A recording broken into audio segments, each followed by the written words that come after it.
मथुरा की शाही ईदगाह मस्जिद के सर्वे को इलाहाबाद हाईकोर्ट ने दी मंजूरी। हिंदू पक्ष ने दायर की थी सर्वे की याचिका।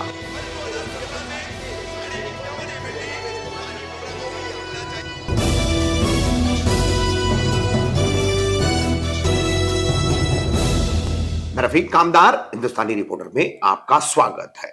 समूचे देश को हिलाने वाले बाबरी मस्जिद राम जन्मभूमि विवाद के बाद, मस्जिद का ढांचा विवादित तरीके से गिराने के बाद, वहां पर राम मंदिर का निर्माण कराने के सुप्रीम कोर्ट के फैसले के बाद सबकी नजरें टिकी हुई थी इलाहाबाद के ज्ञानवापी मस्जिद और मथुरा के शाही ईदगाह मस्जिद के मामले। एक तरफ ज्ञानवापी मस्जिद को भी मंदिर बताया जा रहा है, तो मथुरा के शाही ईदगाह मस्जिद को श्री कृष्ण जन्मभूमि बताया जा रहा है, श्री कृष्ण का मंदिर बताया जा रहा है। और इसी के संबंध में सभी याचिकाएं हाई कोर्ट में एकत्रित करके इसकी सुनवाई की गई। इसी में एडवोकेट विष्णु शंकर जैन द्वारा शाही ईदगाह मस्जिद का सर्वे कराने की मांग करने वाली याचिका दायर की गई। अंत में इस पर 14 दिसंबर 2023 को इलाहाबाद हाईकोर्ट ने फैसला देते हुए इस सर्वे को मंजूरी दे दी है और एडवोकेट कमिश्नर अपॉइंट करने की बात कही है। अब ये सर्वे कैसे होगा, किन तरीकों से होगा, क्या होगा, इस पर जो है 18 दिसंबर को कोर्ट अपना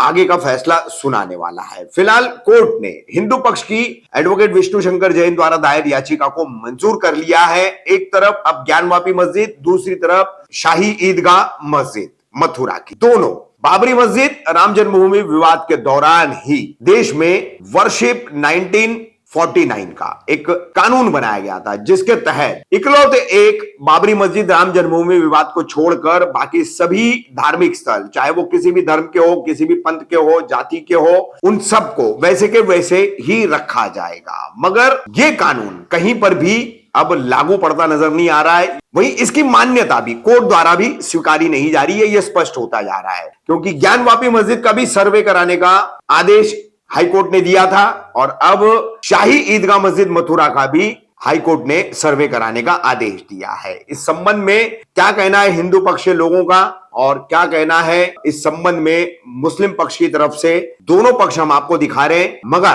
कुल मिलाकर के अब एक के बाद एक जो है मस्जिदें सर्वे के नाम पर सर्विलांस में आ रही है और ये अब जाहिर सी बात है कि धीरे धीरे कोर्ट की लड़ाइयों में मुसलमानों के हाथ से चली जाएगी। दोबारा बोलते रहो जी।